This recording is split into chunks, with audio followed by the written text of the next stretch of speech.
내 하나님 여호와께서 이 여러 민족을 멸절하시고 내 하나님 여호와께서 그 땅을 내게 주심으로 내가 그것을 받고 그들의 성읍과 가옥에 거주할 때 내 하나님 여호와께서 내게 기업으로 주신 땅 가운데서 새 성읍을 너를 위하여 구별하고 내 하나님 여호와께서 내게 기업으로 주시는 땅 전체를 새 구역으로 나누어 길을 닫고 모든 살인자를 그 성읍으로 도피하게 하라. 살인자가 그리로 도피하여 살만한 경우는 이러하니 곧 누구든지 본래 원한이 없이 부지 중에 그의 이웃을 죽인 일, 가령 사람이 그 이웃과 함께 벌목하러 산림에 들어가서 손에 도끼를 들고 벌목하려고 찍을 때에 도끼가 자루에서 빠져 그의 이웃을 맞춰 그를 죽게 함과 같은 것이라. 이런 사람은 그 성읍 중 하나로 도피하여 생명을 보존할 것이니라. 그 사람이 그에게 본래 원한이 없으니 죽이기에 합당하지 아니하나 두렵건대 그 피를 보복하는 자의 마음이 복수심에 불타서 살인자를 뒤쫓는데 그 가는 길이 멀면 그를 따라 잡아 죽일까 하노라. 그러므로 내가 내게 명령하기를 새 성읍을 너를 위하여 구별하라 하노라. 내 하나님 여호와께서 내 조상들에게 맹세하신 대로 내 지경을 넓혀 내 조상들에게 주리라고 말씀하신 땅을 다 내게 주실 때 또 너희가 오늘 내가 너희에게 명하는 이 모든 명령을 지켜 행하여 내 하나님 여호와를 사랑하고 항상 그의 길로 행할 때에는 이 셋 외에 새 성읍을 더하여 내 하나님 여호와께서 내게 기업으로 주시는 땅에서 무죄한 피를 흘리지 말라. 이와 같이 하면 그의 피가 내게로 돌아가지 아니하리라.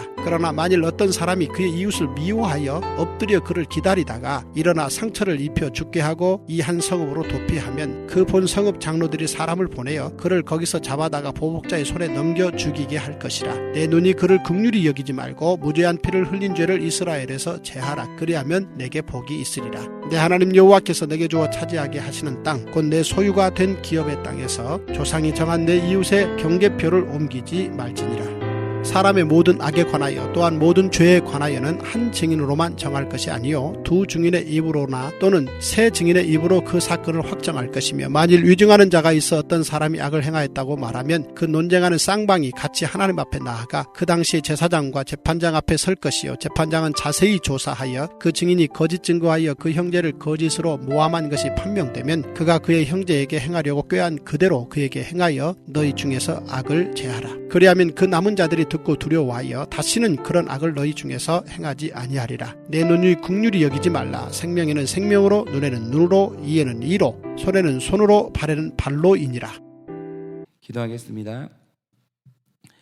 하나님, 원래는 우리가 다 하나님 앞에 죄를 지어 버림받고 죽어야 될 정말 죄인인 우리인데 정말 하나님께서 우리에게 도피성이 되어 주셔서 우리로 이르러 피하라 명하시고 피하는 자들마다 다 살려주시고 용서하여 주시고 또 하나님께서 자유를 주시니 너무나도 감사를 드립니다.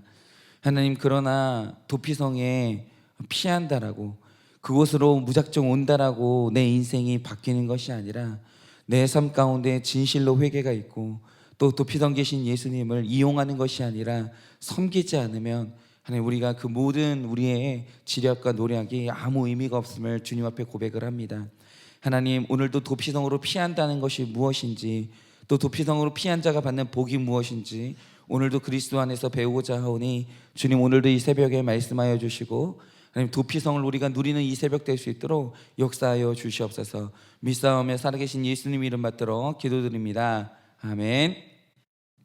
네, 오늘 말씀을 이제 보시면 도피성이라는 주제가 나오는데 왜 이 당시에 도피성이 필요했는지를 아는 게 굉장히 중요합니다.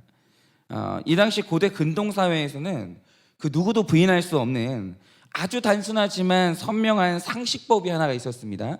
그게 뭐냐 하면 눈에는 눈, 이에는 이라는 법이에요. 오늘 말씀의 마지막에서 나오죠. 생명에는 생명으로, 눈에는 눈으로, 이에는 이로, 손에는 손으로, 발에는 발로이니라 이렇게 나오는데 사실 이 맥락을 잘 봐야 됩니다. 이거는 하나님께서 말씀하신 하나님의 법이 아니고요, 이 당시 고대 근동에서 흐르고 있었던 세상 법을 하나님께서 한번 명하시고 그 다음에 이제 그것에 대해서 다시 한번 해석을 해주시는 겁니다. 근데 이게 율법이 아니라 원래는 함무라비 법정에 나오는 개념인데요, 이게 인간이 만든 법답게 인간의 원한이라는 감정을 아주 정확하게 이해하고 그 복수 감정을 아주 손쉽고 효과적으로 해결해주는 인본주의적인 법이 뭐냐면 바로 이 법이에요. 그러니까 이 이에는 이, 눈에는 눈이라는 이 법은 상황 그 자체만 볼 뿐이지 왜라고 묻지 않아요. 왜 그 사람이 이를 상하게 했지? 어쩌다가 그 사람이 눈을 상하게 했지? 어쩌다가 이 생명이 죽었지? 왜를 묻지 않아요. 그리고 어떤 동기에서 이런 일이 일어났는지 그 이유를 묻지 않고 오직 하나, 네가 당한 만큼 시원하게 갚으라는 거예요. 그래서 이 법은요, 사람에게 죄책감 없이 살인할 수 있는 아주 무서운 공간을 허락하는 아주 무서운 법입니다. 그런데 이 법 때문에 만드신 하나님의 생명의 제도가 뭐냐라고 하면 바로 그게 도피성이에요. 그런데 우리가 여기에서 새로운 관점을 하나 봐야 합니다. 그게 뭐냐면 이 도피성은 사람의 생명을 보호하는 법인데 누구를 보호하기 위해서 만든 법일까요? 더 정확하게 제가 질문을 하자면 부지 중에 나도 모르는 사이에 오사를 해서 피해 보복자로부터 도망가는 사람을 보호하는 법일까요? 아니면 그를 죽이려고 쫓아가는 사람을 보호하는 법일까요? 누구를 보호하는 것일까요?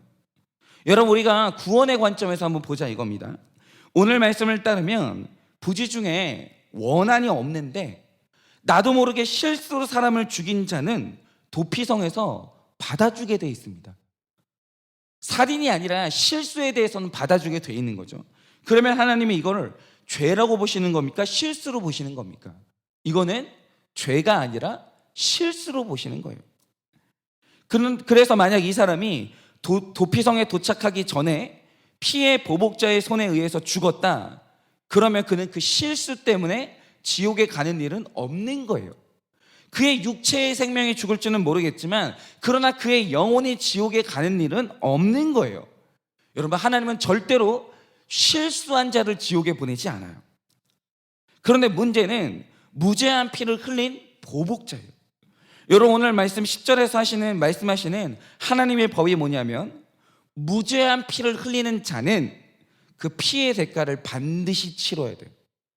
그러니까 내가 당한 만큼 보복하면 마음이 시원하죠. 시원한데 문제는 무죄한 피를 흘린 대가로 그는 지옥에 가야 돼요. 그러니까 엄밀히 말해서 이 도피성은 도망가는 사람을 보호하는 법이기도 하지만 쫓아가는 보복자를 무죄한 피를 흘리지 않도록 보호하는 성이기도 한 거예요. 여러분, 보복이 중요한 게 아닙니다. 무죄한 피를 흘리지 말아야 되는 거예요. 그러니까 이 도피성 법에서 볼 수 있는 하나님의 법은 뭐냐? 죄가 아닌 것과 죄를 철저하게 구분하시는 거예요. 그 모양이 어찌되었든 간에 실수에 대해서 하나님은 죄를 묻지 않으시고 여전히 그를 사랑하시고 보호하신다라는 거예요.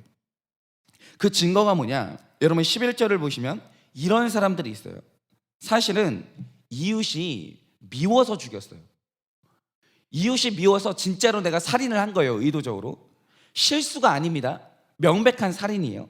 그러면 이 사람이 해야 될 일은 뭐냐면 도피성으로 피하기 전에 용서를 구하고 합당한 대가를 치러야 되는 거예요.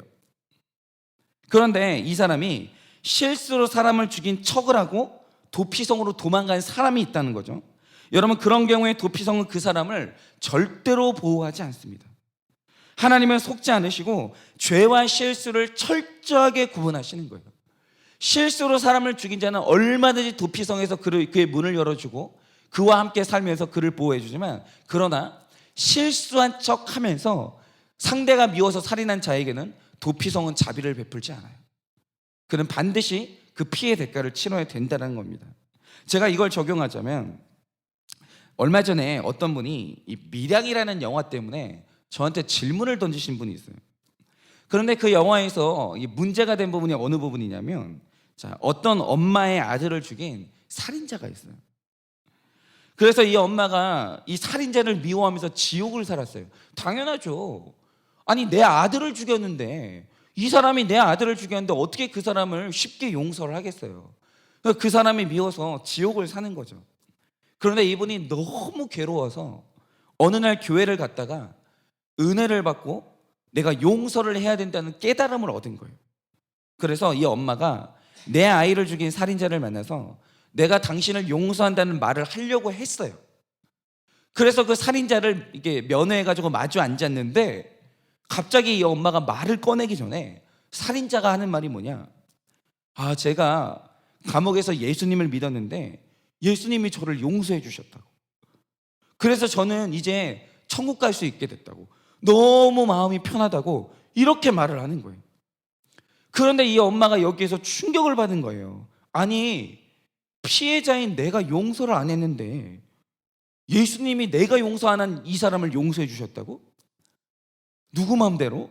이게 충격으로 다가오면서 이제는 반대로 예수님을 무섭게 증오하는 사람으로 변하게 된 거예요. 그런데 우리가 여기에서 한번 이 죄수를 보자 이거죠. 자, 이 사람이 도피성 대신 예수님에게로 도망을 갔어요. 갔는데 이 사람은 도피성이 받아주는 죄인일까요? 안 받아주는 죄인일까요? 여러분, 이 사람은 도피성이 받아주는 죄인입니까? 안 받아주는 죄인입니까? 여러분, 하나님이 용서해 주시는 회개라는 것은, 하나님이 용납해 주시는 회개라는 것은 반드시 정직한 영이 임할 때 가능해져요. 그런데 이 정직한 영이 임하게 되면 어떤 일이 일어나는지 아십니까? 내 죄에 대한 변명이 불가능해져요. 내 죄가 정직하게 보이는 거예요. 이전에는 우리 모두가 다 그렇습니다. 내 죄에 대해서 합리화하고 변명을 해서 우리가 다 마음 편하게 살고 있는 거거든요. 그런데 정직한 영이 임하게 되면 변명을 할 수가 없어요. 그러니까 사실은 진짜 회개를 하는 사람은 내가 지은 죄 때문에 가슴이 찢어질 듯이 아프고 나 때문에 받은 상대방의 고통이 체휼이 되면서 눈물로 회개하지 않을 수가 없게 되는 거예요. 상대방이 받든 받지 않든 용서를 구하게 되고, 여러분, 그 용서의 회개에 적용을 하게 되어 있습니다. 그래서 진짜 회개는요, 내 죄를 직면하는 대단한 아픔을 수반하는 거예요. 그리고 상대방에게 용서를 구하는 적용이 반드시 이루어지게 되어 있습니다. 그런데 이 밀양에서 나는 예수님을 믿어서 구원받았다고 주장하는 이 사람을 보면 진짜 회개한 사람의 아픔이 전혀 없어요. 아니, 어떻게 정직한 영을 받아서 회개한 사람이, 내가 살인을 했는데, 내가 그 자식을 죽여서 고통받고 있는 사람이 내 눈앞에 있는데 어떻게 그 사람을 앞에다 두고 평안할 수가 있어요? 기뻐할 수가 있어요? 여러분, 이거는 뭐냐면 회개를 안 한 거예요. 그런데 이 사람이 누구냐? 미워서 살인을 해놓고 회개도 없이 도피성으로 도망간 사람이 바로 이런 사람이에요. 그래서 도피성은 이 사람의 가짜 회개를 받지 않고 피해 보복자에게 넘기게 되는 거예요. 여러분, 내가 아무리 실수였다고 우겨도 결국 도피성 대신 예수님 안에서는 죄와 실수가 드러나게 되어 있다라는 거예요. 그런데 문제는 뭐냐? 정말 실수로 사람을 죽이고 도피성 대신 예수님께 도망가서 용서를 받았어요. 진짜 회개를 하고 예수님께 도망가서 용서를 받았다는 거죠. 그런데 문제는 뭐냐면, 내가 진짜 회개도 했어요. 예수님 앞에서 용서도 받았어요. 그런데 문제는 뭐냐면 일평생 피해 보복자를 두려워하고 자유하지 못하는 사람이 있다라는 거예요. 도피성 대신 예수님 안에서 안전을 누리지 못하는 사람, 안식을 누리지 못하는 사람들이 있다라는 거예요.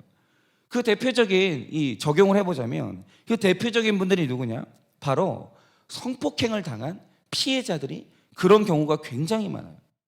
여러분, 남자든 여자든 성폭행을 당한다는 것은 평생 잊을 수 없는 상처를 입은 게 맞아요. 그런데 우리가 이 성폭행에 대해서 구속사적으로 해석해야 될 부분이 있어요. 그게 뭐냐면, 여러분, 성폭행이 죄입니까? 사고가 난 겁니까? 여러분, 성폭행을 당한 거는 죄가 아니에요. 여러분, 이 세상에 예수님 안에서 성폭행을 당해서 지옥에 가는 사람은 단 한 명도 없어요. 여러분, 성폭행을 당했다는 이유로 최종 도피성인 천국문 앞에서 거절당하는 사람은 이 세상에 아무도 없어요. 그리고 이 성폭행 당한 분들이 제일 슬퍼하는 게 뭐냐면, 내 몸이 더럽혀졌다, 내 순결이 훼손이 됐다, 이것 때문에 굉장히 슬퍼하시는데, 여러분, 도피성 대신 예수님 안으로 왔으면 예수님의 판단을 들어야 될 거 아니에요. 예수님이 죄가 아니라고 하면 죄가 아닌 거예요. 예수님이 깨끗하다 하면 깨끗한 거예요.